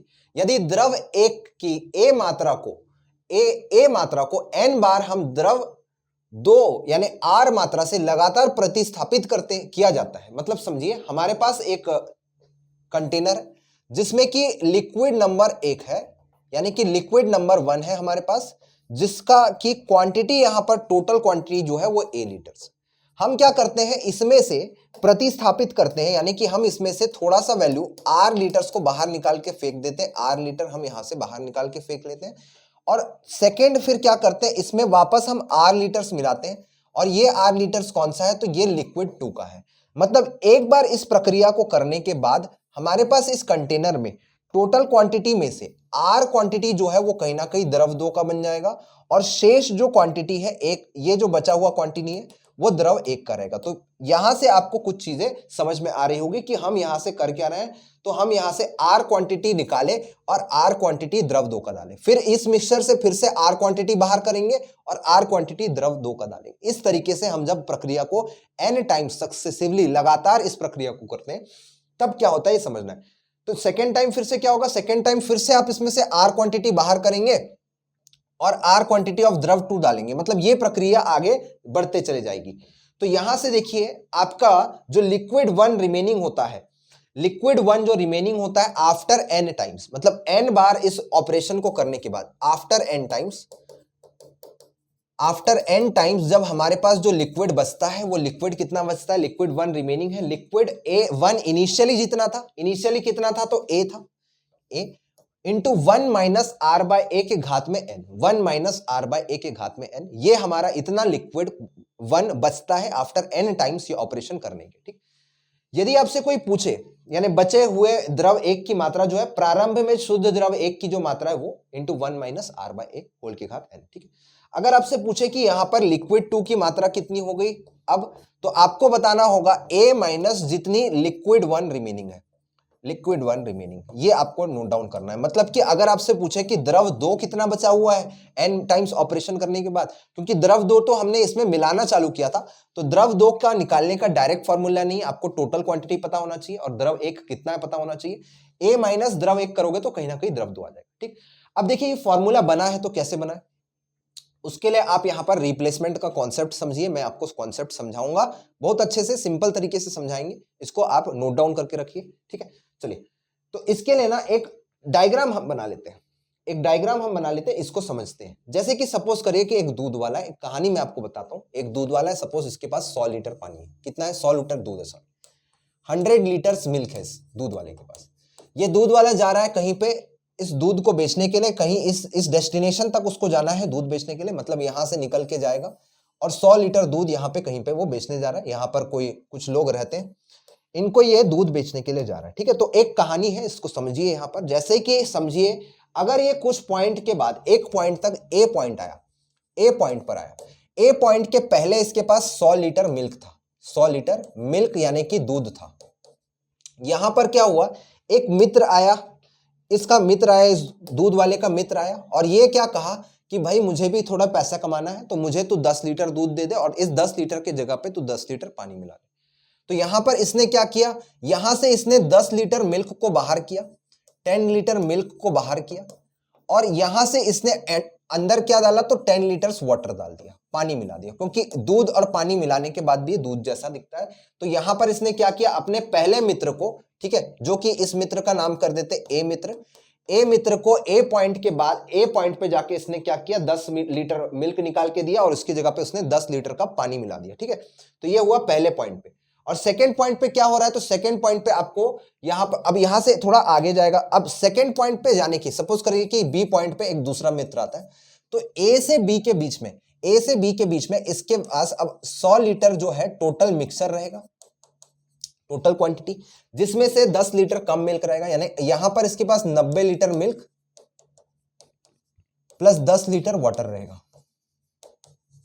Total तो आपका 100 लीटर मिक्सर ही है, क्योंकि 10 लीटर निकला तो 10 लीटर वापस डाला भी गया, लेकिन अब यहां से ये प्योर मिल्क नहीं है, आपका यहां से जो है 90 लीटर मिल्क है और 10 लीटर वाटर है, इन दोनों को जोड़ने पर कहीं ना कहीं मिक्सर जो है वो 100 लीटर का। ठीक, अब यहां पर एक दूसरा दोस्त और आता है, ठीक, एक दूसरा दोस्त आता है बी दोस्त। ये बी दोस्त क्या करता है, ये बी दोस्त फिर से बोलता है कि मुझे यहां से 10 लीटर मिक्सर दे दो, तो 10 लीटर मिक्सर यहां से निकलेगा और इसके जगह पे क्या हो जाएगा, तो 10 लीटर पानी चला जाएगा, वाटर अंदर चला जाएगा, वाटर अंदर चला जाएगा। क्लियर है, सेकेंड दोस्त के बाद। तो इस सेकेंड दोस्त के बाद क्या हो रहा है इसको समझिए। मैंने अभी अभी आपको बताया था कि जब किसी मिक्सचर से हम कुछ क्वांटिटी निकालते हैं और जो रिमेनिंग वाला जो वैल्यू होता है उसमें रेशियो नहीं चेंज होता, तो इस बीच वाले वैल्यू में मिल्क और वाटर का जो रेशियो है वो क्या है, तो 9:1 का रेशियो है। 9:1 में, क्योंकि 90 लीटर हमारे पास जो है वो मिल्क है, तो 10 लीटर वाटर है, मतलब 9:1 में मिल्क और वाटर है। यानी इस बी पॉइंट के बाद यहां पर जो 10 लीटर मिक्सचर निकला, इस 10 लीटर में भी कहीं ना कहीं 9 लीटर इसके पास मिल्क आया होगा और 1 लीटर जो है वो वाटर आया होगा, तभी जाके ये 10 लीटर बनेगा और ये 9:1 भी नहीं बिगड़ेगा। मतलब कि इस बी पॉइंट के आगे की मैं बात करूं तो कहीं ना कहीं आपके पास अब 10 लीटर वाटर भी ऐड होना है, तो पहले इस 90 और 10 में से 90 लीटर मिल्क में से 9 लीटर मिल्क निकल गया, बाहर गया, मतलब हमारे पास जो मिल्क बचेगा वो बचेगा 81 लीटर्स मिल्क बचेगा।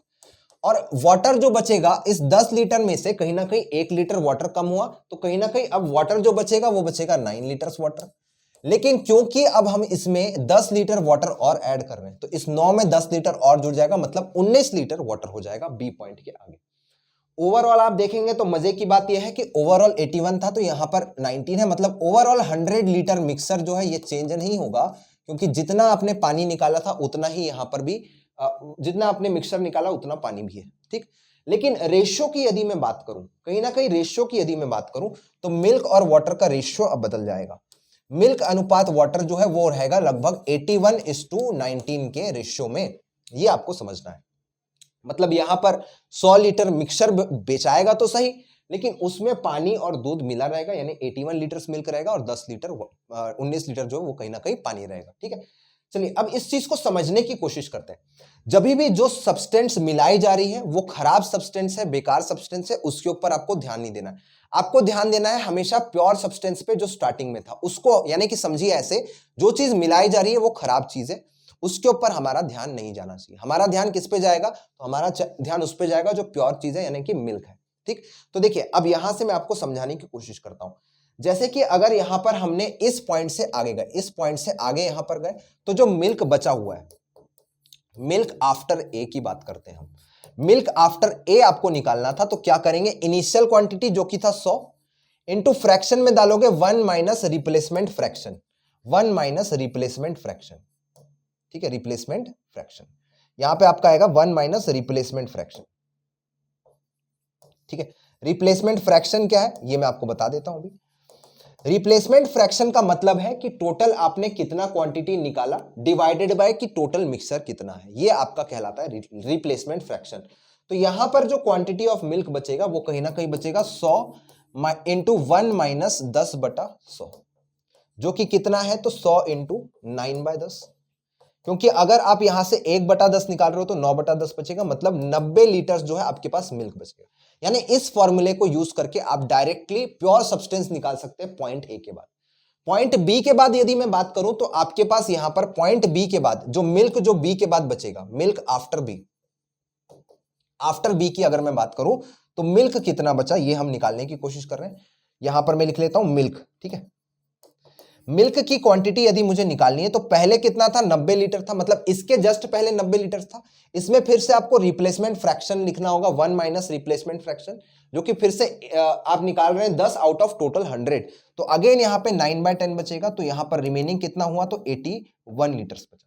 तो मिल्क इस तरीके से निकल जाएगा। लेकिन अगर आपसे पूछा जाए वाटर कितना बचा, तो यहाँ वाटर निकालने का तरीका एकमात्र है कि टोटल 100 है, माइनस 81 करेंगे तो कहीं ना कहीं 19 लीटर्स बचेगा वाटर। क्लियर। चलिए ये कुछ तरीके हो गए कि हम यहाँ पर मिल्क और वाटर को कैसे कैलकुलेट कर रहे हैं, तो इस कहानी के जरिए ही आपको समझ में आना चाहिए। तो कहने का मतलब ये है कि यहां से हम ये चीज सीख सकते हैं कि यहां पर अगर हमें लिक्विड ए का रिमेनिंग पार्ट हमें निकालना है, हमें क्या निकालना है, हमें लिक्विड 1 का रिमेनिंग क्वांटिटी निकालना है। तो लिक्विड 1 जो कि आपका प्योर सब्सटेंस है, जो कि प्योर सब्सटेंस होता है, यानी कि जो मिलावटी सब्सटेंस नहीं है उस पे हमारा ध्यान नहीं जाएगा। जो मिलाने के अलावा जो दूसरा सब्सटेंस है जो कि पहले से रह रहा है वहां पे, उसको अगर हमें निकालना है किसी भी ऑपरेशन में, तो ये लिक्विड 1 इनिशियली जो होगा, ठीक है, initially into 1 minus replacement fraction आएगा। 1 माइनस आर का मतलब क्या है, आर है आपका रिप्लेसमेंट फ्रैक्शन,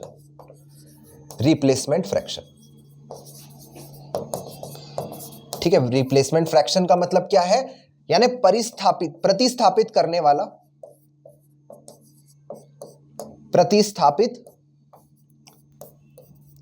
वाला हिस्सा या किया जाने वाला हिस्सा, करने वाला हिस्सा या किया जाने वाला हिस्सा, या किया जाने वाला हिस्सा ज्यादा अच्छा रहेगा। प्रतिस्थापित किया जाने वाला हिस्सा, ठीक है।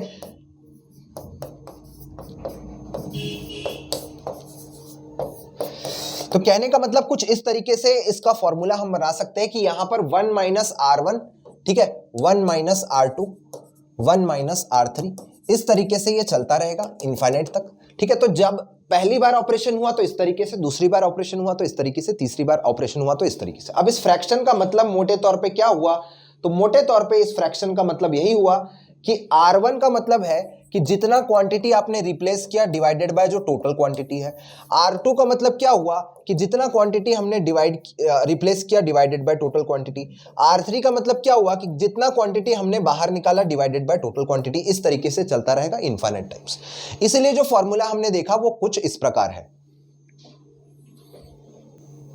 जैसे कि आप लोग देख पा रहे हैं यहां पर इस तरीके से जो फॉर्मूला हमने देखा कि वो अगर R1 बराबर R2 बराबर, यानी कि सारे जो R1 है रिप्लेसमेंट फ्रैक्शन जो वो इक्वल हो जाए और R3 सारे के सारे बराबर जो है वो R के हो जाए, तो कहीं ना कहीं फॉर्मूला इसी प्रकार बनेगा कि n टाइम्स इस ऑपरेशन को करने के बाद 1 by r by a whole के पावर n बचेगा। तो यही आपका फाइनल यहां पर कॉन्सेप्ट है। चलिए आइए कुछ अब सवाल देखते हैं यहां से। जैसे पहला सवाल आपके स्क्रीन के ऊपर है, ठीक। A container contains 90 litre of milk, 9 liter of milk was replaced by water. The process was repeated one more time. The volume of milk in the container. बहुत सिंपल के सवाल के साथ हम स्टार्ट कर रहे हैं। यहां पर एक कंटेनर में 90 लीटर दूध था, इसमें से 9 लीटर दूध को पानी से बदल दिया गया। इस प्रक्रिया को एक बार फिर दोहराया गया, तो हमारे पास पूछ रहा है कि दूध कितना है। तो मिलावटी सब्सटेंस क्या है, तो पानी है। शुद्ध सब्सटेंस क्या है, तो दूध है। तो दूध की मात्रा यदि निकालने को कहा जाए तो आप दूध इजीली निकाल सकते हैं कि कितना बचेगा। शेष दूध की हम बात करें कि शेष दूध कितना है, तो पहले 90 लीटर्स था, इंटू 1 माइनस आपने निकाला 9 डिवाइडेड बाय 90 करोगे, होल के पावर 2 कर देंगे क्योंकि यहां पर 2 बार ये प्रक्रिया की जा रही है। मतलब 90, इसको मैं लिख सकता था 1/10, जो कि हो जाएगा यहां पे 9/10 का होल स्क्वायर। 9/10 का होल स्क्वायर मतलब 9/10 को 2 बार गुणा करना। तो 1/10 तो ऐसे कट गया, 9 इंटू 9 इंटू 9 होता है 729, डिवाइडेड बाय 10 करना है, मतलब कहीं ना कहीं 72.9 लीटर्स जो है इसका वैल्यू होगा। बी जो है सवाल का सही उत्तर। क्लियर है, बात समझ में आ गई यहां तक। आगे बढ़ते हैं। नेक्स्ट क्वेश्चन है यहां पर आपके स्क्रीन के ऊपर दिया हुआ है। यह दिया हुआ है कि एक container contains 30 litres of water, 8 liters of water is taken out and 8 liters of spirit is added to it. Again 8 liter of mixture is taken out and withdrawn and 8 liter of spirit is added to it. The added to the container. What is the ratio of water and spirit in the container? देखिए यहां पर एक container, इस container में हमने क्या किया, 30 litre पानी रखा हुआ था। इस पानी लीटर में 8 लीटर पानी निकाला और इसमें हमने स्पिरिट ऐड किया। फिर से हमने 8 लीटर यहां से निकाला मिश्रण में से इस बार, और इसमें फिर से हमने क्या किया, तो 8 लीटर स्पिरिट डाला। मतलब यहां पे मिलावटी सब्सटेंस क्या है, तो स्पिरिट है। शुद्ध सब्सटेंस क्या है, तो पानी है, क्योंकि शुरुआती तौर पे पानी था। तो यदि मैं इसमें पानी की मात्रा जो दो बार के बाद, जो 2 बार हमने इस ऑपरेशन को किया, 2 बार इस ऑपरेशन को करने के बाद जो पानी की मात्रा है, सपोज करिए कि शुरुआती तौर पे ए था, तो 1 माइनस 8/30 और होल के पावर 2, इतना पानी की मात्रा बचेगी, जिसमें कि ये जो ए है वो क्या है, ए है 30 है। यदि आपको यहां पानी की मात्रा निकालने को कहा जाए तभी जाके आप ये बाहर वाले ए का वैल्यू डाल देना। लेकिन अगर ऐसा पूछ रहा है कि रेशियो क्या है, तो यहां पे कोई आवश्यकता नहीं है कि आप बाहर वाले ए का वैल्यू डालें, क्योंकि कहीं ना कहीं रेशियो में वो चीज कट जाता है। मैं आपको बताता हूं कैसे। जैसे समझिए, अगर मैं इसको सॉल्व करता हूं, यहां पर कहीं ना कहीं 2 से काटने पर यहां 4 और 15 आ रहा है। मतलब कहीं ना कहीं ये जो है ए 15 माइनस 4 करोगे तो 11/15 का होल स्क्वायर बन रहा है। मतलब जो शेष पानी है, पानी जो बचा हुआ है वो है 121A/225। मतलब कि अगर आपसे पूछा जाए कि स्पिरिट कितना है, तो स्पिरिट हो जाएगा भाई A माइनस जितना पानी बचा हुआ है, क्योंकि स्पिरिट को डायरेक्टली निकालने का कोई तरीका नहीं है। द्रव 2 निकालने का तरीका यही होता है कि टोटल जो मिक्सचर है उसमें से हम द्रव 1 को माइनस करें। तो A माइनस हम इतना कर लेते हैं, जो कि 121A माइनस ऑफ 225। तो आपका जवाब होगा कि यहां एलसीएम हो जाएगा 225 का, माइनस करोगे तो 225A माइनस का 121A होगा, और माइनस करने के बाद कहीं ना कहीं जो वैल्यू आएगा वो आएगा 104A/225, 225। ठीक है। अब हमसे यही पूछ रहा था कि पानी और स्पिरिट का अनुपात बताइए, वाटर और स्पिरिट का। तो कहीं ना कहीं आप लोग देख रहे हैं यहां पर अब चीजें बहुत सिंप्लीफाई हो गई। हमारे पास पानी कितना है और साथ ही साथ स्पिरिट कितना है, ये तो क्लियर हो गया। पानी हमारे पास इतना है, तो अनुपात जब हमको निकालना है वाटर और स्पिरिट का, तो वाटर हमारे पास इतना है, स्पिरिट यहाँ पे इतना है, तो इसमें ए और 225 काट लेते हैं, तो 121 यूनिट पानी होगा, 104 यूनिट जो है कहीं ना कहीं हमारे पास स्पिरिट होगा। इसलिए मैंने आपको कहा कि बाहर वाले ए को खोलनी है मत, क्योंकि यहां पर भी ए रहता है, यहां पर भी ए रहता है। वैल्यू डालने से कैलकुलेशन बढ़ेगा, लेकिन जब रेशियो की बारी है तो बाहर वाला ए कटना ही है, इसलिए बाहर वाले ए को उस सवाल में मत लगाइए जहां पे आपको द्रव ए और द्रव 2 का आपको रेशियो निकालना है। तो डायरेक्टली आप 121:104 यानी कि आप इसमें डी ऑप्शन को मार्क कर सकते हैं, ये आपका सवाल का सही उत्तर हो जाएगा। अगला सवाल है आपके स्क्रीन के ऊपर, यहां दिया हुआ है 400 लीटर मिल्क था, जिसमें से 20 लीटर मिल्क निकाला from it and replace it with water. Again from this mixture 40 litre is taken out and replace with water. Then again from this liter 60 liters is taken out and replaced with water. Find the ratio of milk and water in the resultant mixture. मतलब एक बर्तन में क्या था, तो 400 litre दूध था। पहली बार हमने क्या किया, 20 लीटर दूध निकाल के पानी डाला, दूसरी बार हमने 40 लीटर निकाला, उतना पानी डाला, और तीसरी बार हमने 60 लीटर मिश्रण निकाला और उतना ही पानी डाल दिया। तो दूध और पानी का अनुपात क्या है। देखिए ये सवाल पिछले वाले के जैसे ही है, बस यहाँ रिप्लेसमेंट फ्रैक्शन अलग अलग है, तो उस चीज का आपको ध्यान देना है। तो देखिए मैं यहां पर स्टार्ट करता हूं कि हमारे पास जो दूध रिमेनिंग है, यानी कि मिल्क रिमेनिंग जो होगा, क्योंकि मिल्क प्योर सब्सटेंस है, तो बाहर वाले मिल्क को मैं ए मान लेता हूं, जो कि क्या है, तो वो मिल्क जो है वो 400 लीटर है, शुरुआती तौर पे 400 लीटर था। इसमें से यदि मैं 20 लीटर को परिस्थापित करूं तो 1 - 20/400 इतना बचेगा। यदि मैं इसमें से 40 लीटर को विड्रॉ करूं तो 1 - 40/400 बचेगा। इसमें से यदि मैं 60 लीटर को विड्रॉ करूं तो 1 - 60/400 इतना आपके पास बचेगा मिल्क। तो एक लाइन में अगर मैं लिखूं इस चीज को, तो कहीं ना कहीं ये बन जाएगा 380 बचा 400 में। यहां से आप इसको कैलकुलेट करेंगे तो 360 बचा 400 में, और यहां से इसको मैं कैलकुलेट करूं तो कहीं ना कहीं 340 बचेगा 400 में। ठीक, बताइए इतना आसान है। तो अगर मैं इसे 40 से काटूं डायरेक्ट, तो यहां 9 और यहां 10 बनेगा, ठीक है ना। अगर मैं इसे 20 से काटूं तो यहां 17 और यहां पे कहीं ना कहीं 20 बनेगा, और इसे यदि मैं काटूं 20 से तो कहीं ना कहीं यहां पे 19 और यहां पे 20 बनेगा। तो कहीं ना कहीं अगर इस वैल्यू को कैलकुलेट किया जाए तो मिल्क जो है टोटल ए में से कितना क्वांटिटी बचा, 20 × 20 होता है 400, इंटू 10 करोगे तो 4000 आएगा, ठीक है। और ऊपर यदि देखेंगे तो कहीं ना कहीं 17 × 19, 19 × 17 कितना होता है, तो एक लाइन में आप इसको बता सकते हैं कि 323 होता है। और 323 कैसे मैंने लिख दिया, क्योंकि ये इन दोनों के बीच में मिडिल वैल्यू जो 18 का स्क्वायर -1 करोगे, ये सारी चीजें हमने कैलकुलेशन ट्रिक में पहले वीडियो में कवर किया। तो 18 × 19 होता है 323। इसमें यदि मैं 9 गुने करूं तो कहीं ना कहीं 27 आएगा, 18 + 2 करोगे तो 20 आएगा, और 27 + 2 करोगे तो 2907 जहां पे दिख रहा है उतना हमारे पास मिल्क है। तो कहीं ना कहीं आपके पास जो उत्तर आना चाहिए वो यही होना चाहिए, क्योंकि जो वाटर बचेगा ए माइनस इतना, ए माइनस कितना, तो यहां पर 2907 ए बटा 4000, जिसको आप 4000 से माइनस करोगे तो कहीं ना कहीं यहां पर जो वैल्यू आएगा वो इतना ही आएगा, 1093 ए बटे 4000। तो जब रेशियो निकालना है मिल्क और वाटर का, तो सिंपल सी बात है कि ए बटा 4000 और ए बटा 4000 कट जाएगा। 1907 जो है आपका मिल्क है, और वाटर जो है उसका अनुपात 1093 आएगा, ठीक है। चलिए आशा करता हूं ये सवाल भी आपको अच्छे से समझ में आ गया होगा। अगला सवाल देखते हैं, यहां दिया हुआ है कि एक वेसल में स्पिरिट और वाटर जो है वो, उसमें स्पिरिट 18% था, 8 लीटर मिक्सचर हमने निकाला वेसल से और इसमें पानी डाल दिया, तो प्रेजेंट परसेंटेज ऑफ स्पिरिट जो है कहीं ना कहीं 15% है। Find the quantity of mixture in the vessel. मतलब देखिए किसी यहां पे वैल्यू जो दिया हुआ है, एक परखंड वाली में क्या है कि स्पिरिट जो है वो कहीं ना कहीं जल के साथ मिश्रण था, तो इसमें दिया हुआ है स्पिरिट 18% था, और साथ में दिया हुआ है इसमें 8 लीटर मिश्रण निकाला जाता है और साथ में पुनः इसमें जल भर दिया जाता है। तो आपके इस कंटेनर में वेसल में कहीं ना कहीं क्या है, तो 15% हो जाता है स्पिरिट का क्वांटिटी। तो आपको बताना है कि मिश्रण में कितना हमने ये बताना है, तो मिश्रण में कितनी मात्रा थी ये ज्ञात करनी है। तो देखिए अब आप इस बात को समझने की कोशिश करिए कि यहां पर एक ऑपरेशन हो रहा है, ये सेकेंड वाले ऑपरेशन के जैसा है। यहां पर जो हमने कैलकुलेशन देखा था, इस कैलकुलेशन में लगभग इसके जैसा है कि यहां पर जो 81 आया, 81 जो है यानी 81% जो है 90% पहले था, जिसमें से हमने 10% निकाला। मतलब कहीं ना कहीं कुछ इस प्रकार से हो रहा है कि स्पिरिट का इस बी पॉइंट के आसपास यदि आप देखेंगे तो स्पिरिट पहले हमारे पास इस बी पॉइंट के पहले 90% था, ठीक। इस बी पॉइंट के बाद हमारे पास जो सॉरी मिल्क है वो यहां पर 81% हुआ।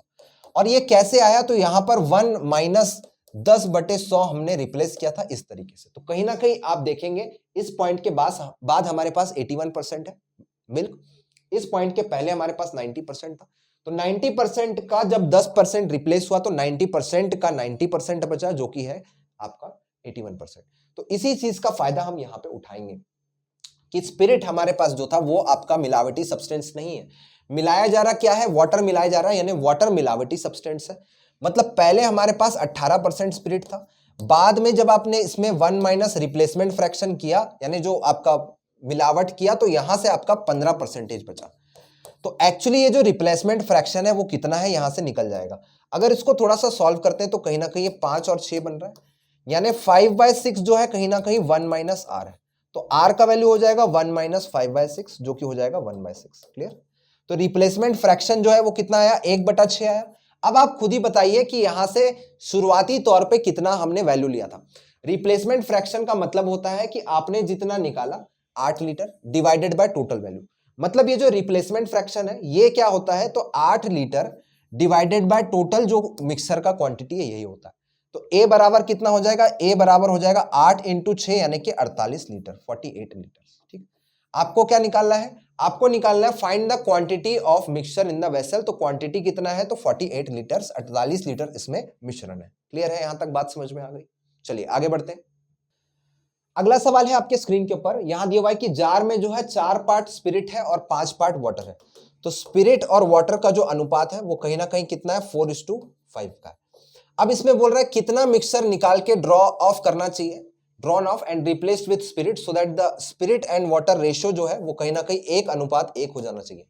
मतलब आप इसमें से कुछ वैल्यू निकालेंगे और इसके जगह आप स्पिरिट को डालेंगे, तो हमारा जो रेशियो है वो सेम हो जाना चाहिए, दोनों का 1:1 हो जाना चाहिए।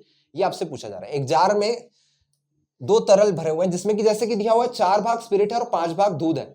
इस मिश्रण में कितना अंश निकाला जाना चाहिए और स्पिरिट के साथ परिस्थापित किया जाना चाहिए कि मिश्रण में स्पिरिट और दूध की मात्रा जो है वो कहीं ना कहीं सेम हो। मतलब इसमें मिलाया क्या जा रहा है, मिलावटी सब्सटेंस जो है, ठीक है। मिलाया जा रहा क्या है, तो मिलाया जा रहा है इसमें स्पिरिट, स्पिरिट मिलाया जा रहा है। अगर स्पिरिट मिलाया जा रहा है मतलब कहीं ना कहीं पानी जो है वो प्योर सब्सटेंस है। तो पहले वाले में कितना प्रतिशत पानी है वो देखना पड़ेगा, यानी कि 5 डिवाइडेड बाय 9 टोटल पानी है। और इसमें से आपने कुछ रिप्लेसमेंट फ्रैक्शन लिया और यहां पर जो पानी है वो आधा बचा। बात समझ में आ रही है। यहां 5 आउट ऑफ 9 पानी था, यहां पे 1/2 पानी है। तो आपको यही देखना है कि प्रतिशत वाइज कितना है। तो यहां परसेंटेज की बात करें तो कहीं ना कहीं 5 आउट ऑफ 9 है, तो 5/9 लिख दिया मैंने। और यहीं कहीं ना कहीं आधा है तो यहां पे मैंने हाफ लिख दिया। अब आपको यहां से रिप्लेसमेंट फ्रैक्शन ही तो निकालना था, जो कि आसान सी बात है। अगर आप इसमें रिप्लेसमेंट फ्रैक्शन निकालेंगे तो कहीं ना कहीं 9 ऊपर आएगा, 9 और ये 10, 5 नीचे जाएगा तो 10 आएगा। इसका वैल्यू 1 माइनस आर हो रहा है। तो कहीं ना कहीं आर का जो वैल्यू आएगा, आर का वैल्यू हो जाएगा 1 माइनस 9/10, जो कि हो जाएगा 1/10। तो ये आपका रिप्लेसमेंट फ्रैक्शन हो गया। बी जो है सवाल का सही उत्तर हो जाएगा। क्लियर है यहां तक। चलिए अब मैं यहां पर इस वीडियो को रोकता हूं। आशा करता हूं कि यहां मिश्रण के जो क्वेश्चंस लिए हैं ये आपको अच्छे से समझ में आए होंगे, और रिप्लेसमेंट जो कि बहुत ही कंफ्यूजिंग टॉपिक होता है उसको भी मैंने सरल भाषा में और सिंपलीफाई करके आपको बताया। निश्चित ही आपको ये भी समझ में आया होगा। यही नहीं, रिप्लेसमेंट का कोई भी सवाल आपके एग्जाम में आए वो जरूर आपसे सॉल्व होना चाहिए। चलिए इसी कुछ शब्दों के साथ मैं इस वीडियो को यहां रोकता हूं। ठीक है, संडे को अगर आपको प्रैक्टिस शीट चाहिए तो वो आपको प्रोवाइड हो जाएगा। इस हफ्ते तीनों लेक्चर्स के जितने भी आपको क्वेश्चंस कराए गए उसका पीडीएफ आपको, यानी प्रैक्टिस शीट 100 क्वेश्चन संडे को प्रोवाइड हो जाएगा, और इसका आंसर की कहीं ना कहीं वेडनेसडे को प्रोवाइड होगा। दोनों चीजें आपको कंपटीशन कम्युनिटी के वेबसाइट में फ्री ऑफ कॉस्ट मिलेगा, तो नीचे जाके आप वहां पे उसको ले सकते हैं। Thank you so much. इस वीडियो में इतना ही।